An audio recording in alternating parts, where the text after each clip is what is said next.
As most of you probably know, rivalries are quite common in the automotive world. Take a look at the Accord versus Camry, the Explorer versus Pilot. So in the sports sedan class, it's always been BMW versus Mercedes. Now, the 3 Series has often dominated this class with their impressive lineup. So Mercedes has always been somewhat behind in the past with the C-Class. That all changed with the introduction of the 3rd generation back in 2008. Now what I have beside me is this updated 2012 C250. Now as Benz's entry into this hugely competitive class, does this updated model have what it takes to dethrone BMW as the best of the bunch? Let's find out.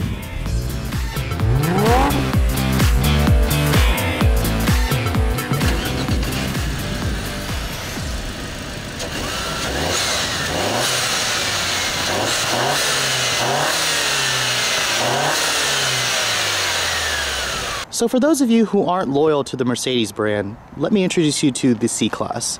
It represents the cheapest, most inexpensive way to get into the Mercedes brand, and it competes head-on with BMW's 3 Series, Audi's A4, Infinity's G, and so on. Now, the C-Class is actually in its 3rd generation in the US. This body style was introduced in 2008, and it was significantly updated for 2011, and then for 2012 it got a couple of new engines. Now, there are 4 different engines available on the C-Class. I have the base model here. This is the C250. It's actually, it got a new engine for 2012, a turbocharged 4-cylinder. The first time we've seen a 4-cylinder in a Mercedes C-Class in a while. There was a 4-cylinder back in the past, however Mercedes got rid of it in the coming generations. You can see the styling differences from 2011 are quite noticeable. If you look at an 08 model and down, or a 10 model and down, you'll see the headlights are a new design. You have these new LED daytime running lights. Those are standard equipment on every C-Class. Unfortunately, HIDs are still an option. The Germans always seem to want to make us pay extra for HIDs, something that the Japanese is pretty good at just making as standard equipment. You can see this particular model has these 17-inch wheels, and this one I believe is a C250 Sport. There's either 2 packages from there. You can get the C250 Sport or the Luxury. I definitely prefer the Sport.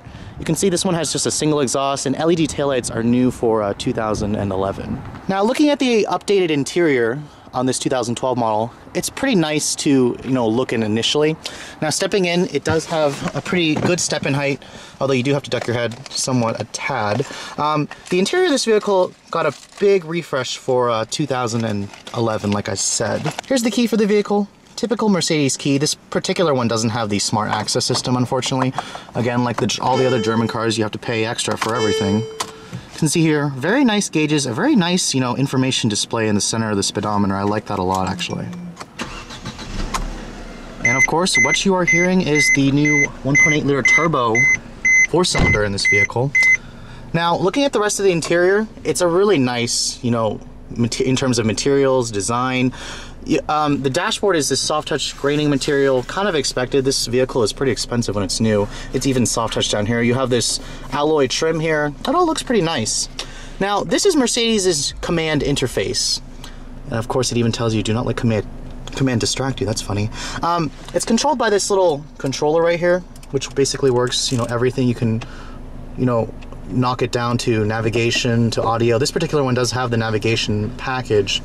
Now, the command interface, I actually haven't had much time in terms of, how to learn it, but it's actually quite simple. I actually do like it a lot. The one thing I didn't like was iDrive, but I haven't had a chance to actually sample, the latest in terms of iDrive. There are separate hard buttons here, your preset buttons here, and then of course these buttons are all useless, just to show you that this one is more of a base model. Now, dual zone automatic climate control is standard. This particular one, unfortunately, does not have heated seats, so it's missing, the premium package, although it does have nav, which is kind of weird. You do get a 7-speed automatic with this vehicle. It's the only transmission. There is no manual available for this engine, and it has a little sport mode here. Very nice, meaty feeling shifter. There is no backup camera. Unfortunately, that's a separate standalone option. Again, Europeans make you pay extra for everything. Looking at the door panels, soft touch materials from the dash, aluminum trim, soft touch right here. Although I'm surprised this is not leather stitched. It could be a lot nicer if it was. Down here it is hard plastic, kind of a place where they cut corners a tad. Looking at the glove compartment, it's actually not lined with felt on the lid, although it is down here. It's 2-tiered, pretty decent size. Now the center console here is actually accessed by pushing this button, and it opens like that. Kind of small, but you do have your USB, your auxiliary port in there. It is slightly padded here, so it's pretty nice to rest your elbows. This particular one does have a sunroof. I believe that is standard equipment. I hope so. I mean, with German cars, they kind of make you pay extra for everything, unfortunately.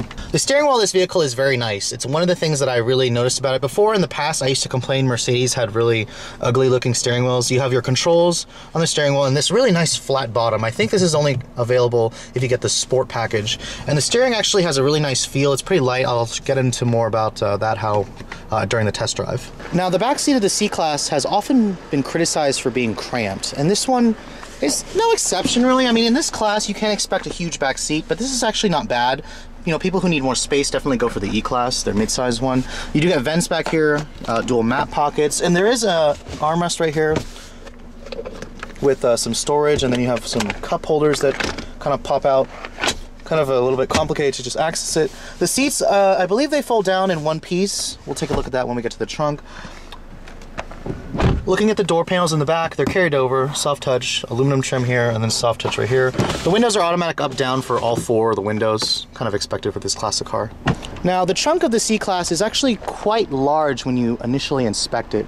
And I actually was wrong. The seats look like they don't fold, so you don't even get a pass-through or nothing. You do have hinges that do crush your cargo, but Mercedes has carved out a little place so they don't get in the way. It actually measures about 12.5 cubic feet on the small side for the class, although the opening is quite large, so it is a little bit deceiving.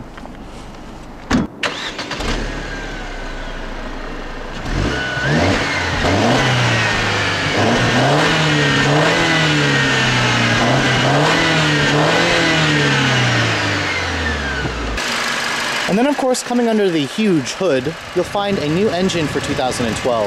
The 250 used to have, I believe, a 2.5 liter V6 or something like that.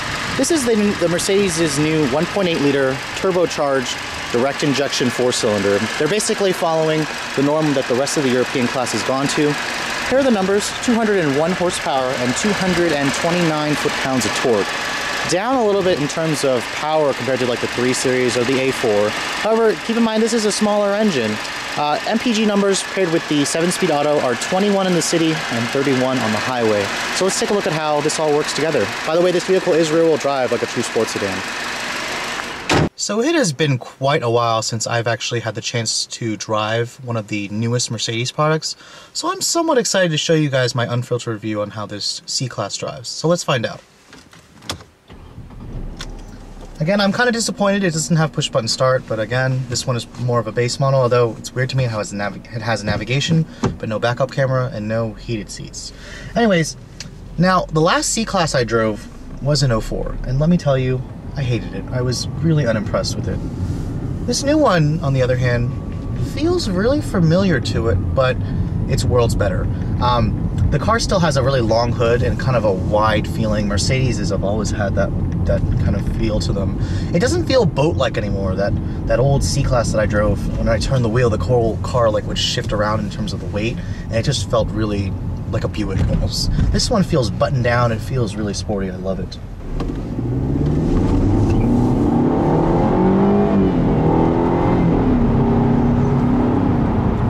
Now, this new 1.8 liter 4-cylinder is quite impressive. Such a small displacement and only 201 horsepower, but it's pretty quick. I'm pretty surprised actually by the way it moves around. The torque is definitely where this vehicle has a very flat, long torque curve. It just moves with a lot of authority. The 7-speed auto, nice crisp shifts. It shifts really smoothly. I don't really have any complaints about it. Now, when you are driving the car normally, it's just got a very, quiet, smooth refinedness that you kind of expect. The ride is actually a really nice compliance between, good ride quality and sporty feel. The steering is really precise. I'm actually quite impressed. I used to think Mercedes used to focus so much more on comfort, but it's definitely proved me wrong with this new, C-Class.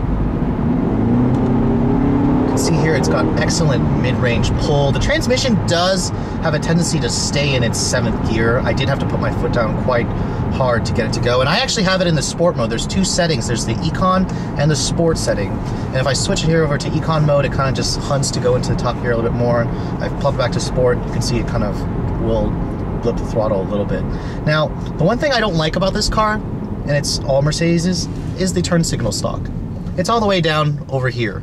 I constantly hit this right here, which is the cruise control, every time I'm trying to change lanes. Kind of annoying. I know if you're a Mercedes driver, you probably get used to it. Now in terms of the visibility, this car actually has quite good visibility, although you do need to get used to a hood that just kind of keeps going forward. You don't really know where it ends. The width of the vehicle is pretty wide. These pillars are on the big side, but the mirrors do show a good amount of what's there. There is no blind spot information on this particular one. It could be available. I'm just surprised that Mercedes doesn't just put a little blind spot mirror. Now, this 1.8 liter four-cylinder, besides having good power, is pretty smooth also. You don't really hear it. It does have a little manual mode here. You kind of just have to flick it to the left or the right. And the car does blip the throttle pretty well.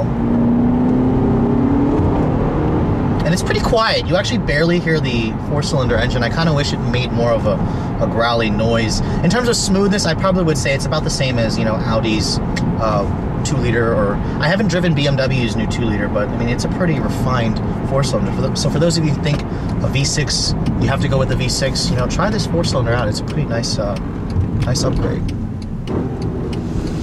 U-turns are pretty good in this car as well.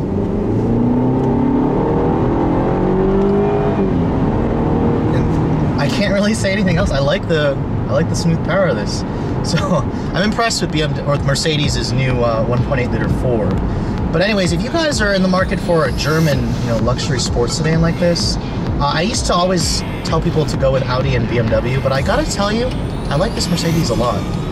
I probably would say, take a look at it for sure, especially if you're looking for the sportier model. If you're looking for the most power, the C-Class is down a little bit, but it does have, on par power with the Audi. But of course, the BMW is the most powerful. But anyways, guys, if you are in the market for a German sports sedan, definitely check out Mercedes C-Class. It's pretty competitive nowadays. Thanks so much for watching, guys. Catch you all later.